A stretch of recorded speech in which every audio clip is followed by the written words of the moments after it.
Senna didn't know the man watching from the throne was the Alpha King.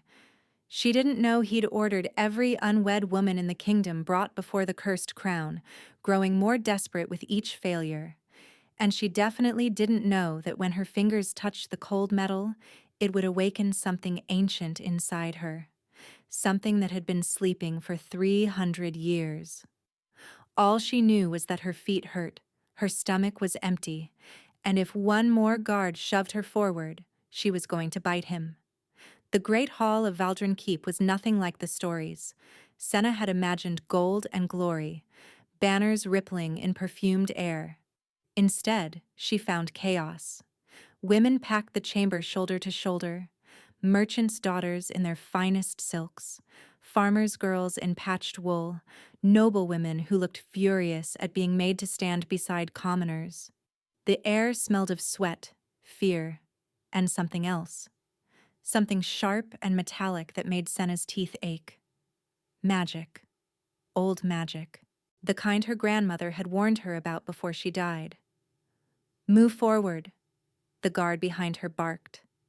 Senna shuffled with the rest, craning her neck to see past the taller women ahead. At the front of the hall, on a pedestal carved from black stone, sat the crown. It wasn't beautiful. That was her first thought. She'd expected jewels, gold filigree, and the kind of craftsmanship that took a master artisan decades to complete.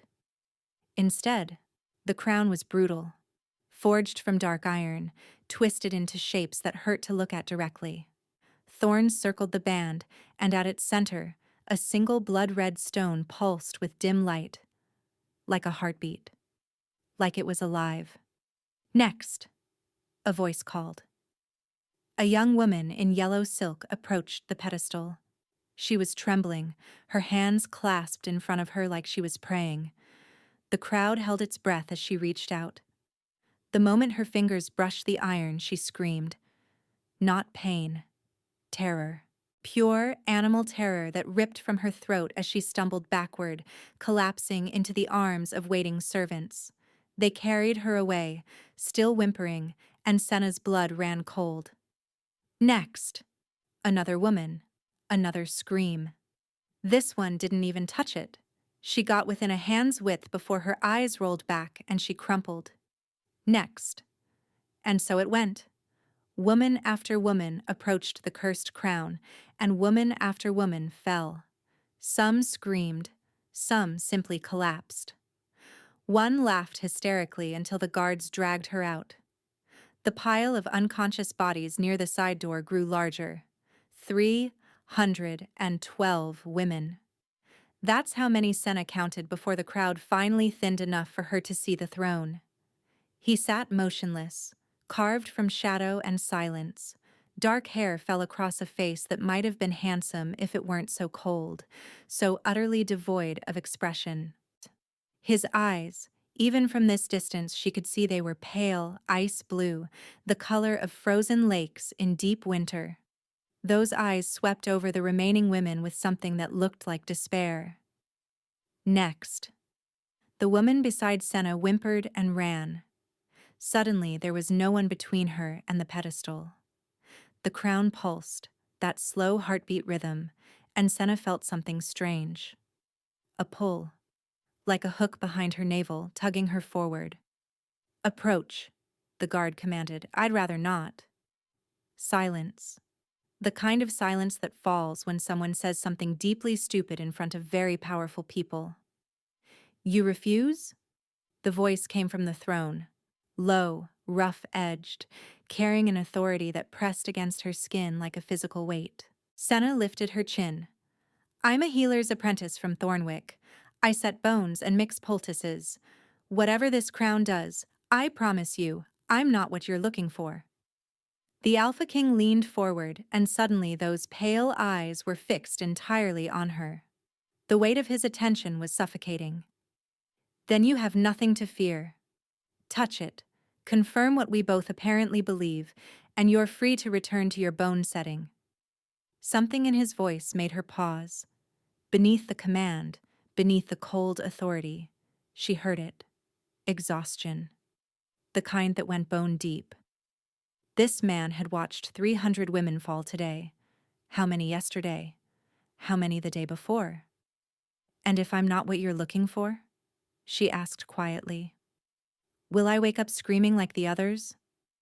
The crown reveals truth. His jaw tightened. If you're not my mate, you'll feel nothing but cold iron. The others... He paused. The others had something to hide. Senna thought about that. Thought about the yellow silk girl, the laughing woman, the hundreds who'd fallen. What secrets had the crown dragged from them? And what secrets was she carrying? Her grandmother's voice echoed in her memory. You have your mother's gift, child. Keep it buried. Never let them see. But her mother was dead. Her grandmother was dead. She'd spent 23 years hiding something she didn't even understand, and she was tired. Fine. Senna stepped forward. But if I collapse, I expect someone to catch me. The crown waited. Up close, it was worse. The iron seemed to writhe, the thorns sharper than any metalwork should be. That red stone pulsed faster now, almost eager. Senna reached out. Her fingers brushed the iron. Cold. Bitter, burning cold that shot up her arm and wrapped around her heart. She gasped, bracing for the terror, for the screaming, for whatever nightmares had claimed the others. But the nightmare never came. Instead, she heard a voice, ancient, female, echoing from somewhere deep inside her own chest. Finally, I've been waiting for you. The crown lifted. Not by her hand.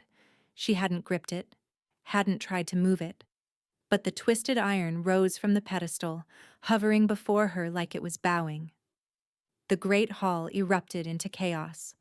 And on the throne, the Alpha King rose slowly to his feet, his frozen eyes blazing with something that looked terrifyingly like hope. Senna couldn't move. The crown hovered inches from her face, rotating slowly, that blood-red stone pulsing in rhythm with her own heartbeat. The voice in her chest had gone silent, but she could feel it waiting, an ancient presence, coiled and patient. Impossible. A woman's voice, sharp with disbelief. She's nobody, a peasant. The crown doesn't lie, Lady Morgaine. The Alpha King descended from the dais, each step measured and deliberate. The crowd parted for him like water around stone. In 300 years, no one has been able to lift it. Not queens, not witches, not the most powerful she-wolves in the realm. He stopped an arm's length from Senna, close enough that she could see the shadows beneath his eyes, the tension in his jaw. Up close, he looked less like a king and more like a man held together by sheer will. What's your name? Senna. Senna Voss. Senna. He said it like he was tasting the syllables, memorizing them. I'm Varen. I know who you are. Do you? Something flickered in those pale eyes. Not amusement exactly, but something close. Then you know what this means. Senna looked at the hovering crown, at the unconscious women being carried from the hall, at the nobles whispering furiously behind their hands. It means your crown is broken. Varen's lips twitched. Almost a smile, but not quite. It means you're my mate. The word hit her like a physical blow. Mate. The bond that wolves whispered about in reverent tones, that her grandmother had described as both blessing and curse, a connection so deep it transcended choice, so powerful it could... No. The whispers stopped. Someone dropped a goblet. The clatter echoed through the suddenly silent hall. Varen's expression didn't change. No? I don't know you. I don't want to be queen. I don't even believe in... She gestured wildly at the floating crown. Whatever this is, I'm a healer's apprentice. I grow herbs and lance boils and hold people's hands while they die. I'm not anyone's mate. The crown disagrees. Then the crown is wrong. Varen studied her for a long moment. Behind him, the noble called Lady Morgaine was practically vibrating with outrage. Several guards had their hands on their swords. and still the crown hovered, patient as death. "Take it," Varen said quietly. "What?" "The crown. Take it in your hands. If you truly aren't my mate, it will reject you. You'll feel the cold and nothing more." Senna's heart slammed in her chest. The voice in her chest stirred, a whisper too faint to understand. "Just take it. What's the worst that could happen?" She reached out before she could talk herself out of it. The moment her fingers closed around the iron, the world caught fire. Not real fire. Nothing burned. Nothing hurt. But heat flooded through her, golden and overwhelming, and suddenly she could feel him, Varen. His exhaustion, his desperate hope, and his 3 years of searching for something he'd almost stopped believing existed. She felt his grief. Parents murdered. A kingdom on the brink of collapse. She felt his loneliness, cold and vast as the frozen lakes his eyes resembled. And beneath it all, she felt the pull. A bond snapping into place like a key finding its lock. Varen sucked in a sharp breath, his hand flying to his chest. When his eyes met hers, they were no longer cold. They were burning. "You felt that?" Senna whispered. "Yes." "What was it?" "You know what it was." She did. That was the terrifying part. Every instinct she possessed, every hidden part of her she'd spent 2 decades suppressing, was screaming the same thing. "Mate. Yours. His. Ours." "I need to sit down," Senna said faintly. Varen caught her elbow before her knees buckled, his grip gentle but firm. The contact sent another jolt through her. Smaller this time, but no less electric. "Clear the hall," he ordered, not looking away from her face. Chaos erupted. Nobles protesting, guards shouting, Lady Morgaine's voice rising above it all like a hawk's shriek. But within minutes, the great hall was empty except for the two of them, and the crown, still clasped in Senna's white-knuckled hands. "You have questions," Varen said. "Ask them. Why can I lift this? Why me?" "Because you're my true mate. The crown was forged to recognize her, to recognize you. It's been waiting 300 years for someone from your bloodline." "My bloodline?" Senna laughed, sharp and incredulous. "I'm a nobody. My mother was a midwife. My grandmother was a—" She stopped. Her grandmother had been something. Something she'd hidden. Something she'd made Senna swear to hide too. "A what?" Varen pressed gently. "I don't know." Senna's voice cracked. "She died before she could tell me. She just said, I had my mother's gift. That I had to keep it buried." Varen reached out slowly, giving her time to pull away. When she didn't, his fingers brushed her jaw, tilting her face up to meet his gaze. "Whatever gift you've been hiding," he said quietly, "you don't have to hide it anymore. Not from me." The sincerity in his voice made her chest ache. "You don't know me," she whispered. "I know the crown chose you. I know the bond is real. I felt it as clearly as you did. And I know—" He paused, seeming to struggle with the words. "I know I've been alone for a very long time, Senna, and I'm asking you, not commanding, asking, to give me 7 days. 7 days? Stay at Valdrin Keep. Let me show you what being my queen would mean. If after 7 days you want to leave, I'll let you go. I'll give you gold, lands, whatever you need to start over. No obligations, no chains." Before we continue, please take 2 seconds to like this video. Senna looked at the crown in her hands, looked at the man before her, the Alpha King, feared throughout the realm, watching her with something vulnerable in his frozen eyes. 7 days. That was nothing. That was everything. "And if I stay?" she asked. Varen's thumb brushed her cheekbone, feather light. "Then we figure out what this bond means. Together." The crown pulsed, warm now instead of cold. The voice in her chest hummed with approval. Against every instinct that had kept her alive, Senna nodded. 7 days. The castle swallowed her whole. Senna had expected cold stone and colder people. The kind of court her grandmother had whispered about, where smiles hid daggers, and kindness was currency spent only for advantage.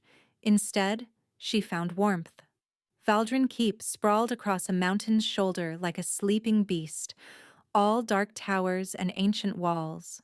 But inside, fires crackled in massive hearths, tapestries softened the stone, and the people who passed her in corridors nodded with what looked like genuine respect. A woman named Bronwyn took charge of her. Silver-haired and sharp-eyed, she reminded Senna of her grandmother. If her grandmother had commanded a small army of servants. "His Majesty has arranged chambers in the East Wing," Bronwyn said, leading her through a maze of hallways. "Close to his own, but with a private entrance. He thought you'd want your independence." He thought right. Bronwyn's weathered face creased into something approaching a smile. "He also thought you'd say that." The chambers were larger than Senna's entire cottage in Thornwick, a bed piled with furs, windows overlooking snow-capped peaks, a copper tub already steaming with rose-scented water. On the dresser, she found fresh clothes, not servant's wool, but not noble silk either. Something in between, practical, chosen by someone who'd paid attention. She bathed until the water went cold, scrubbing away the grime of travel and the lingering shock of the day. Every time she closed her eyes, she felt it. The bond, humming beneath her skin like a second heartbeat. Varen's presence, somewhere in the castle, a constant pull at the edge of her awareness. What had she agreed to? The next morning, Varen came for her himself. He stood in her doorway, dressed simply in dark leather and linen, no crown, no regalia. Just a man asking if she'd walk with him. The formality of yesterday had cracked, revealing something rawer beneath. "I want to show you the vault," he said. "Where we keep the artifacts." Artifacts? Objects tied to the crown's magic. They've been dormant for centuries. He paused, and she saw uncertainty flicker across his face. "I think they might respond to you." The vault was buried deep beneath the keep, accessible only through a series of locked doors that required both key and blood to open. Varen pressed his palm to each seal, and Senna watched the iron drink his blood before swinging wide. "Cheerful security system," she muttered, "built during the war. My ancestors were paranoid." Can't imagine why. The vault itself was smaller than she expected. A circular chamber lit by blue flame torches that never flickered. Along the walls, shelves held dozens of objects: rings, daggers, mirrors, bones, scrolls, a child's wooden toy. Each item seemed to pulse with faint energy, like coals waiting to catch fire. "The crown is the keystone," Varen explained, "but these artifacts are connected to it. In the old days, the queen could use them, see visions, speak to the dead, even control the weather, according to some texts. But after Queen Morrigan died 300 years ago, they went dormant." Queen Morrigan. The name tugged at something in Senna's memory. The one who cursed the crown? Varen's expression shuddered. She didn't curse it. She enchanted it. Made it so only her descendants could wield its power. The curse is what came after. After what? After they killed her? The words hung in the air, heavy with old grief. Varen moved to a shelf and picked up a small hand mirror, its silver frame tarnished with age. This was hers. The mirror of truth. It's supposed to show the viewer what they most need to see. It hasn't worked in 3 centuries. He offered it to Senna. "Will you try?" She took the mirror carefully, half expecting the cold shock of the crown. Instead, the silver warmed against her palm, almost welcoming. "Just look into it?" That's how the stories say it works. Senna raised the mirror. For a moment, she saw only her own reflection, tired eyes, tangled hair, a woman who desperately needed more sleep. Then the glass rippled. The vision slammed into her like a fist, a great hall, different from the one where she'd lifted the crown, older, rougher. Men in armor arguing around a table, a woman in chains, dark hair matted with blood, watching them with eyes that burned. "Kill her and be done with it," one man spat. "She's already poisoned the king's mind." "She's the queen," another protested. "We can't—" "She's a witch, and her bloodline ends tonight." The woman in chains smiled. It was the most terrifying thing Senna had ever seen. "My bloodline will outlast your bones," she whispered. "And when my heir returns, she will burn your descendants' legacy to ash." The mirror's surface blazed white. Senna gasped, dropping the artifact. It clattered against the stone floor but didn't shatter. "What did you see?" Varen was beside her instantly, steadying her shoulders. "Senna, what did you see?" "Queen Morrigan." Her voice shook. They were going to execute her. She said her heir would return, that she would burn. She stopped. The vision had shown her something else, something she hadn't fully processed in the chaos of the moment. One of the men at that table, the one who'd advocated for the queen's death, had worn a sigil on his cloak, a silver raven clutching a sword, the same sigil she'd seen on Lady Morghane's brooch in the Great Hall. "Senna?" She looked up at Varen, her mind racing. "Who is Lady Morghane?" His brow furrowed. "A council member. Her family has served the crown for generations. They were instrumental in stabilizing the kingdom after Morrigan's death." His eyes sharpened. "Why?" "Her ancestor was there. When they killed the queen." Senna swallowed hard. "He was the one who wanted her dead." Varen went very still. "You're certain?" "The mirror showed me. The same raven sigil. I saw it on her today." Silence stretched between them. When Varen finally spoke, his voice was ice. "Lady Morghane has spent the last 3 years advocating against the crown tests. She told the council it was superstition that I should marry for alliance instead of waiting for a mythical mate." His jaw tightened. "But when I refused to abandon the search, she insisted on controlling where we looked. She's the one who pushed us toward the outer villages, toward Thornwick." The implication settled over Senna like a shroud. "She was hunting for Morrigan's bloodline," Senna said slowly. "Not to help you find your mate. To find your mate before you did. To eliminate the threat quietly. And when that failed? When you lifted the crown in front of the entire court?" She looked furious. Senna finished grimly. "I noticed. What does she want?" "Power. If I die without an heir, the throne passes to her bloodline. They have a distant claim through a bastard son from 4 generations back." His hand found hers, fingers intertwining. "But with you here, with the crown responding to you, her path to power is blocked." Senna thought about the woman's sharp eyes, the barely concealed rage. "She's going to try to stop this," she whispered. "Yes." Varen's grip tightened. "Which is why, from this moment on, you don't leave my sight." The blue flames flickered, casting strange shadows across the vault. Somewhere in the castle above, a woman who had waited 3 centuries for her family's revenge was learning that her plans had just become very, very complicated. And Senna realized, with a chill that had nothing to do with the underground cold, that she'd just become the most dangerous piece on a board she didn't even know she was playing.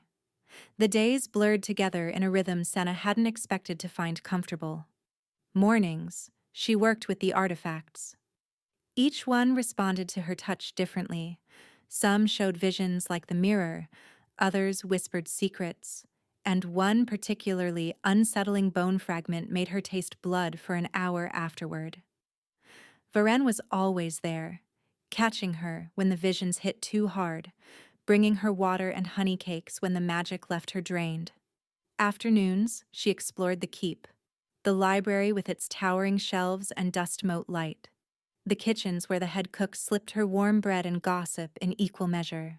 The training yards where wolves sparred with savage grace, and where she'd caught Varen watching her from the shadows more than once. She pretended not to notice.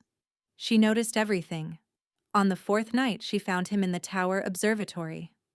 The room sat at the keep's highest point, its domed ceiling made entirely of glass. Stars blazed overhead, so bright and close, Senna felt she could reach up and scatter them like seeds. Varen stood at the window, his back to her, shoulders rigid with tension. "You should be sleeping," he said without turning. "So should you." She moved to stand beside him, close enough to feel his warmth but not quite touching. "Bronwyn said you haven't slept in 3 days. Bronwyn talks too much. Bronwyn cares about you. So does everyone in this castle." She paused. "It's strange, actually. I expected them to hate you." That made him turn. "Why?" "Because you're the Alpha King, because you're powerful and cold and terrifying." She shrugged. "That's the reputation anyway." "And now?" Senna considered the question. She thought about how he'd held her hand when the bone fragment's vision left her sobbing. How he'd memorized which honey cakes she preferred and made sure they appeared at every meal. How he looked at her sometimes, when he thought she wasn't watching, like she was something precious and impossible. "Now I think the reputation is armor," she said quietly. "And I think you've been wearing it so long you've forgotten it's not your skin." Varen's breath caught. In the starlight, his pale eyes looked almost silver, and for once, they held no ice. "You see too much," he murmured. "Occupational hazard. Healer's apprentice, remember? We learn to read what people don't say." He moved closer. Close enough that she had to tilt her head back to hold his gaze. Close enough that she could see the faint scar beneath his left eye. The exhaustion he couldn't quite hide. The hunger he was trying desperately to control. "Senna." Her name in his voice did something dangerous to her pulse. "I need to tell you something." "Then tell me." "The bond." He stopped, started again. "I've felt it since the moment you touched the crown. Every hour, every minute. It's like a fire in my chest that never stops burning. And I've been trying. I've been trying so hard to give you space, to let you choose, to not be the monster the stories say I am. But, his hand came up, fingers hovering a breath away from her cheek. "But I'm running out of restraint, and if you don't want this, you need to tell me now, because in about 10 seconds I'm going to kiss you, and I'm not sure I'll be able to stop."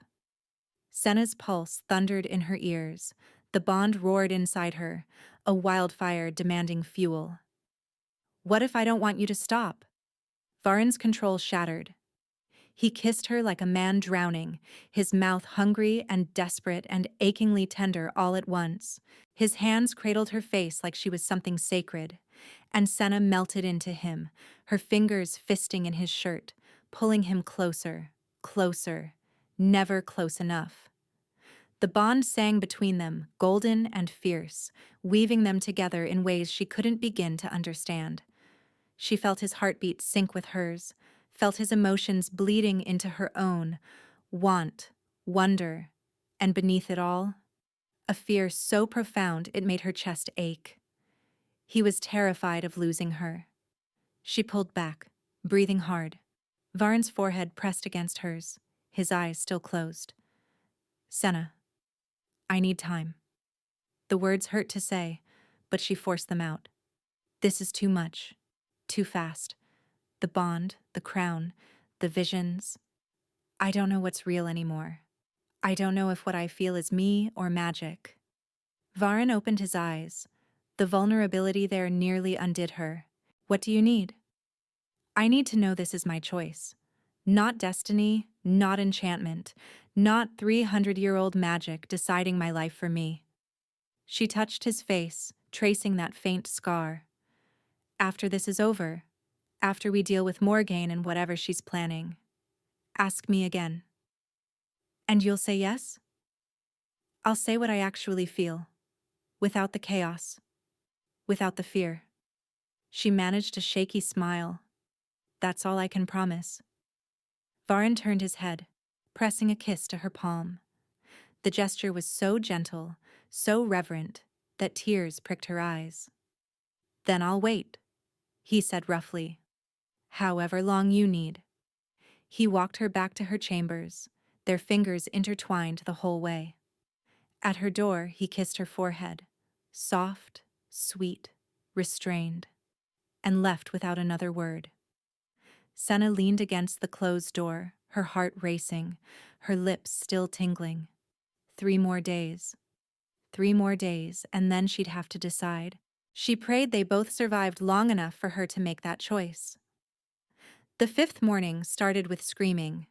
Senna bolted upright in bed, disoriented, reaching for a weapon she didn't have. The door crashed open and Varen appeared, fully dressed, a sword in his hand and murder in his eyes. Get up. Now. What's happening? Morghane moved faster than we expected. He grabbed her cloak and threw it around her shoulders, pulling her toward the door. The screaming had stopped, replaced by something worse, the clash of steel on steel echoing from somewhere below. The keep is under attack? Senna stumbled to keep pace with his long strides. Not attack. Coup. Varen's jaw was granite. Half my guard switched loyalties overnight. Morghane's been planning this for months. She was just waiting for the right moment. What moment? You. He pulled her into an alcove as 2 men in Morghane's silver raven livery ran past. The crown responding to you was the trigger. If she couldn't stop the bond from forming, she decided to eliminate us both before you could be crowned. Ice flooded Senna's veins. How do we get out? The vault. There's a passage that leads to the mountain's base. My ancestors built it for exactly this situation. He checked the corridor, then pulled her forward again. Bronwyn is gathering loyalists. We regroup, then we counter. They made it to the vault entrance before disaster found them. Lady Morghane stood before the blood-sealed doors, flanked by a dozen armed men. She wore armor now, dark iron with that damned raven sigil blazing silver on her chest. In her hand, she held a blade that seemed to drink the torchlight.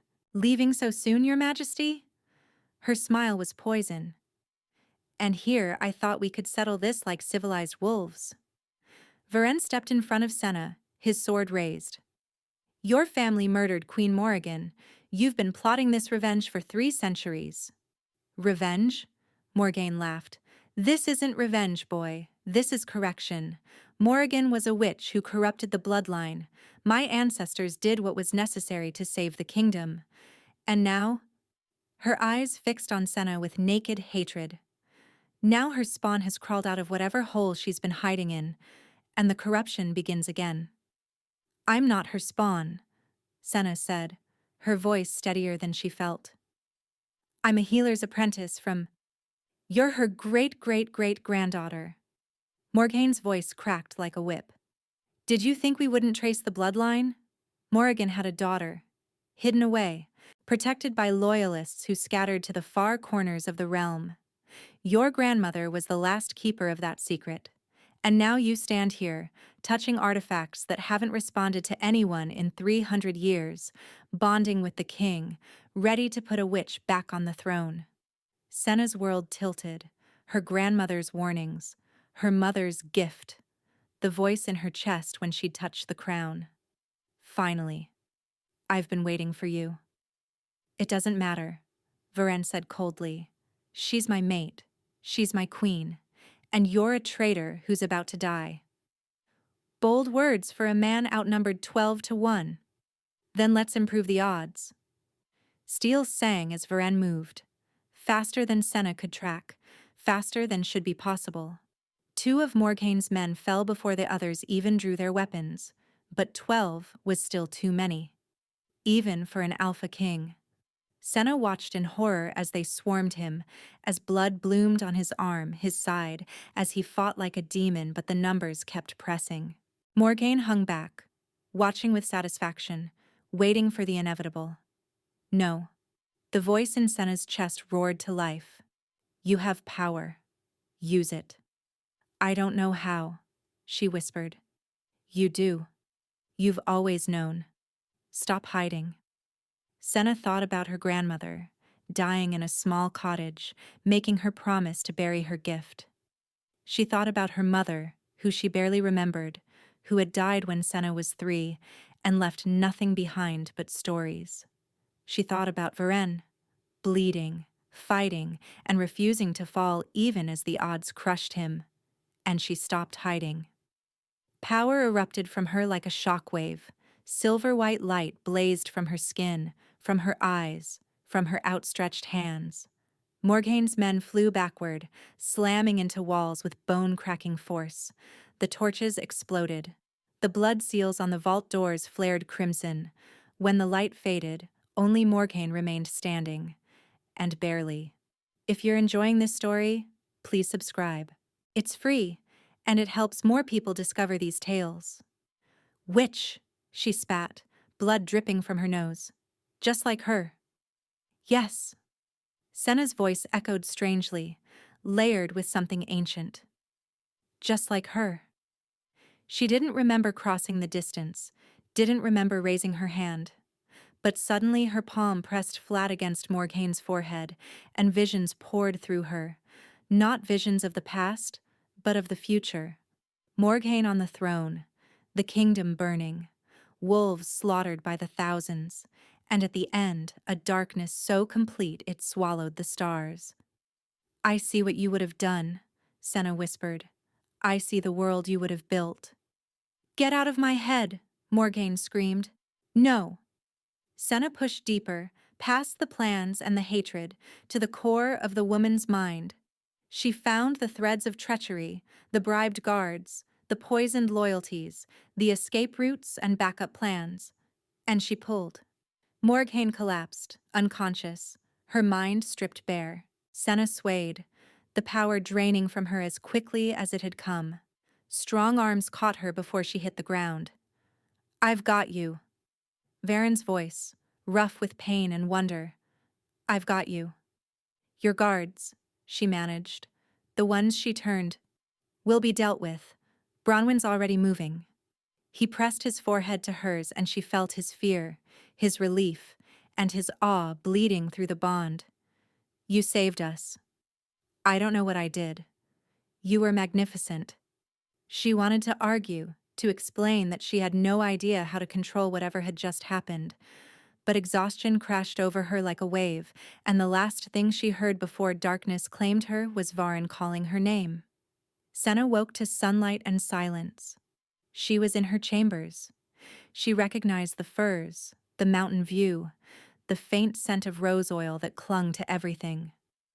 But something felt different, lighter, like a storm had passed and left the air clean. You slept for 2 days. She turned her head.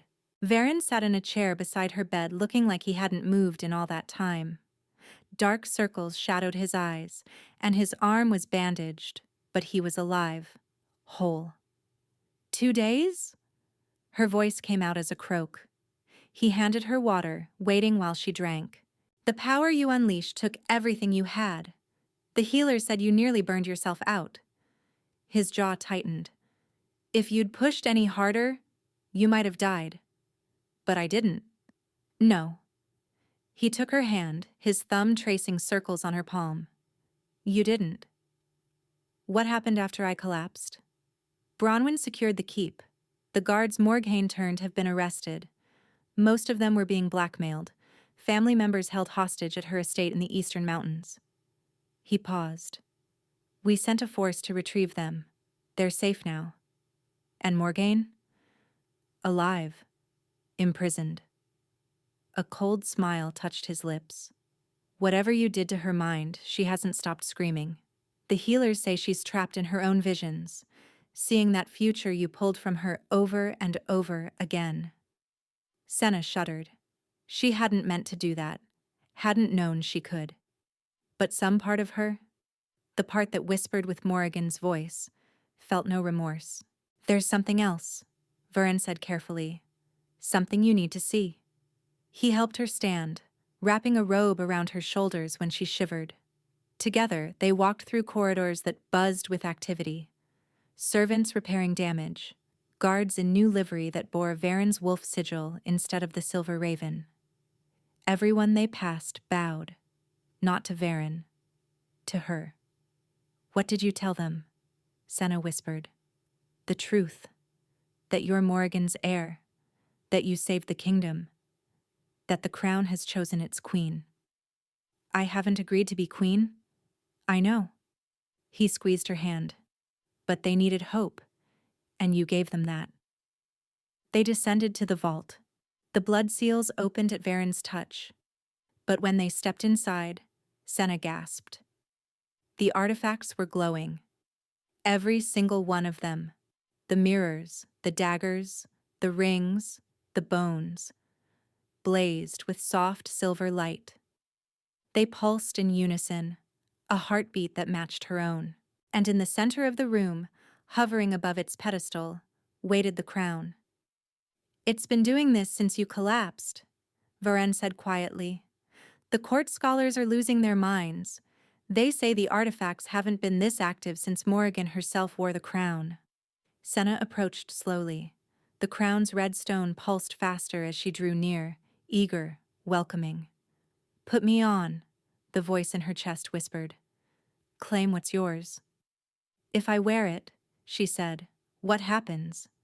"According to the old texts, you'll be able to access the full power of the bloodline, control the artifacts, see across the kingdom."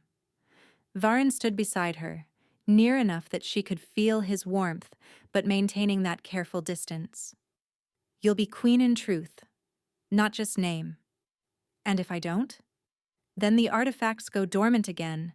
The power sleeps until another heir is born." He paused. "And we lose the best chance this kingdom has had in 300 years. Senna stared at the crown. She thought about the girl she'd been a week ago. Tired, trapped, certain she'd spend her life hiding. She thought about her grandmother's warnings, her mother's secrets, the legacy she'd never asked for. She thought about Varen, about the bond singing between them, about his hands cradling her face in the observatory, about the look in his eyes when she'd saved his life. "If I do this," she said slowly, "it's not because of destiny. It's not because of Morrigan or the bloodline or 300 years of waiting." "Then why?" She turned to face him. "Because I choose to. Because this kingdom needs someone who understands what it's like to be powerless. Because," she took a breath, "because I want to stay. With you. And if that means wearing a crown and learning to control magic I don't understand, and being queen of a kingdom full of wolves, then I'll figure it out." Varen's eyes blazed. "Say that again." "Which part?" "The part where you want to stay." Senna smiled. The first real smile she'd allowed herself since this madness began. "I want to stay, Varen. I choose you. Not because the bond compels me, not because the crown chose me, but because you're the first person in my entire life who's given me a choice and meant it." He kissed her. Not desperate this time, not hungry. Slow and sweet and full of promise. His arms wrapped around her, and she felt the bond settle into something deeper, something permanent. Two halves of a whole finally coming together. When they parted, both breathing hard, the crown descended gently into Senna's waiting hands. She lifted it without hesitation. "Welcome home," the voice whispered. "Welcome home, granddaughter." The crown settled onto her head, and the world burst into light. She saw everything, every corner of the kingdom, every wolf and human and creature that lived within its borders. She felt the land itself, ancient and patient, welcoming her claim. The artifacts blazed brighter, their power flowing into her, through her, becoming part of her. When the light faded, she stood transformed. The crown no longer looked brutal.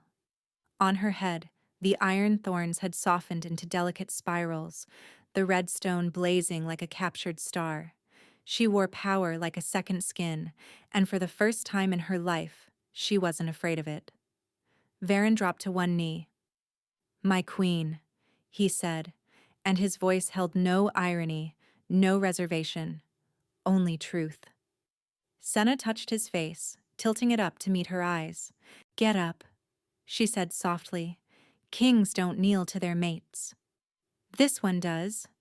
But he rose anyway, a smile breaking across his face like dawn. "What now, Your Majesty?"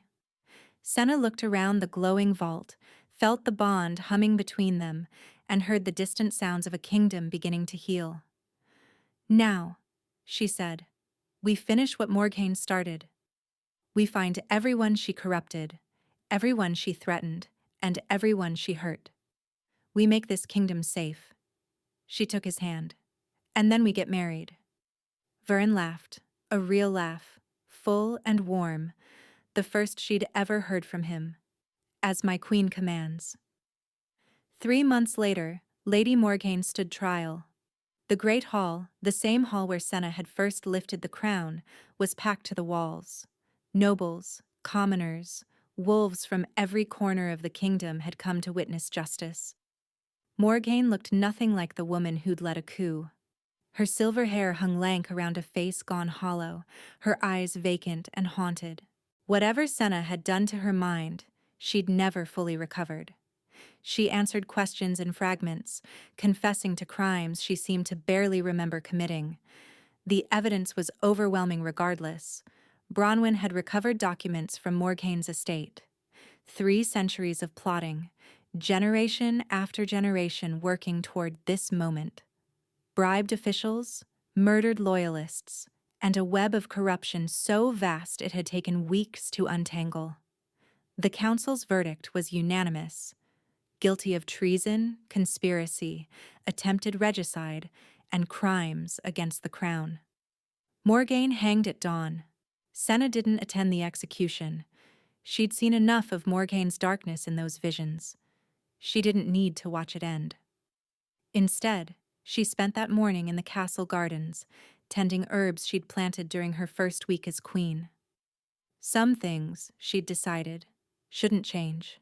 She was still a healer at heart. She always would be. "You're getting dirt on your wedding robes." She looked up to find Bronwyn watching her with fond exasperation. "They'll wash. They're silk. Then they'll wash carefully." Senna sat back on her heels, brushing soil from her fingers. "Is it done?" "It's done." Bronwyn's weathered face softened. "The kingdom is safe, Your Majesty. Because of you." The title still felt strange on her shoulders, heavier than the crown somehow, but she was learning to carry it. "Because of all of us," Senna corrected. "I just happened to be the one who could touch glowing artifacts without passing out." Bronwyn snorted. "If that's how you want to remember it." She paused, something shifting in her expression. "The king is looking for you." "Something about final preparations?" Senna's heart skipped. "The ceremony isn't until sunset."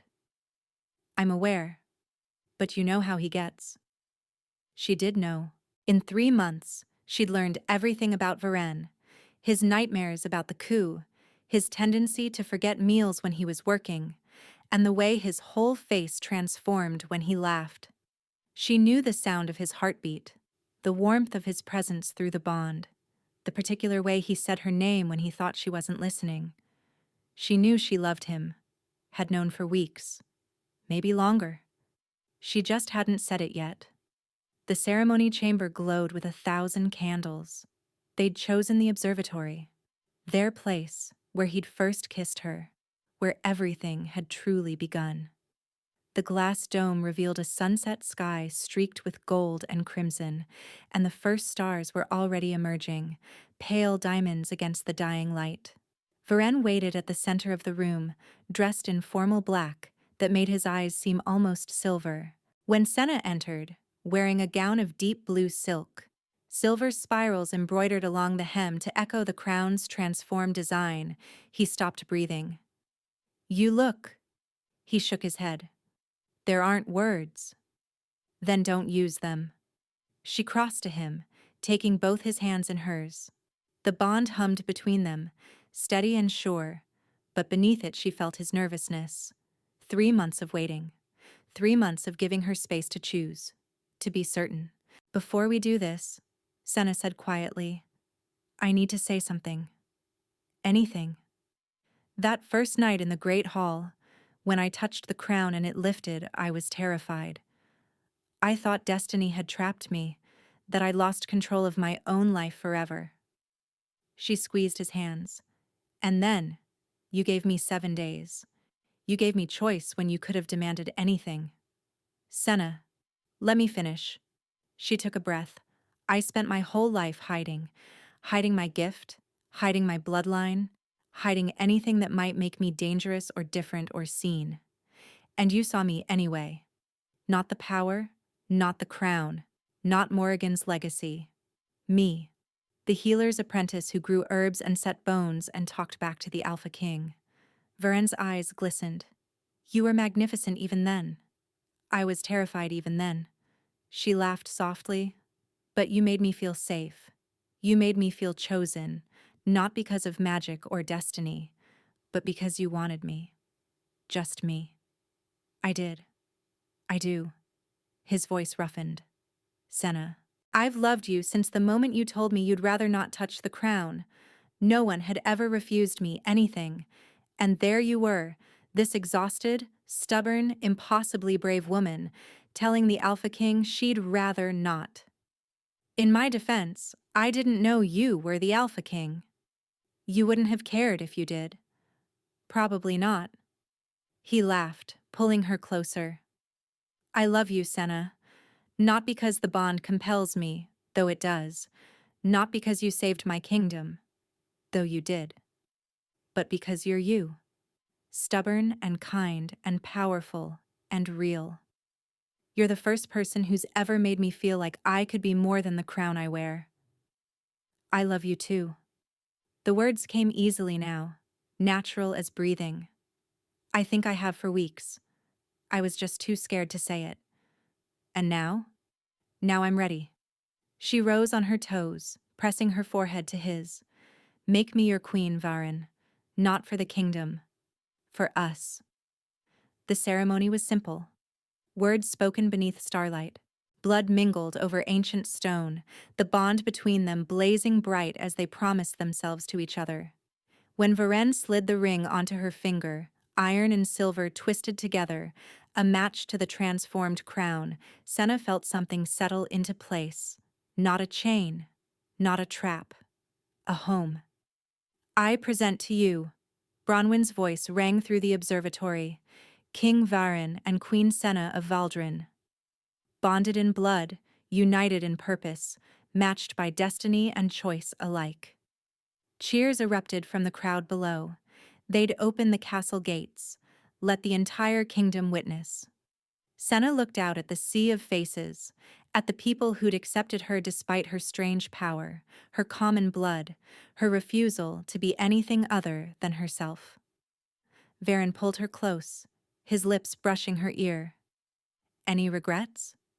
Senna thought about the woman she'd been 3 months ago, exhausted, hiding, and certain she'd never be free.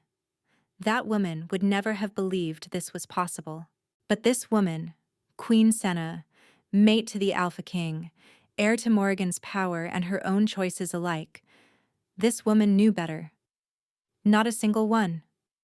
He kissed her then, slow and sweet, as the stars blazed overhead and the kingdom celebrated below. She'd walked into that great hall expecting nothing more than another test to fail. Instead, she'd found a crown that chose her, a king who loved her, and a power that was finally, truly hers. No woman could lift the cursed crown, they'd said. But Senna had never been just any woman. And as she stood in her mate's arms, wearing iron that had softened for her touch, ruling a kingdom that had become her home, she finally understood what her grandmother had been protecting all along. Not a curse, a birthright. And she would wear it well.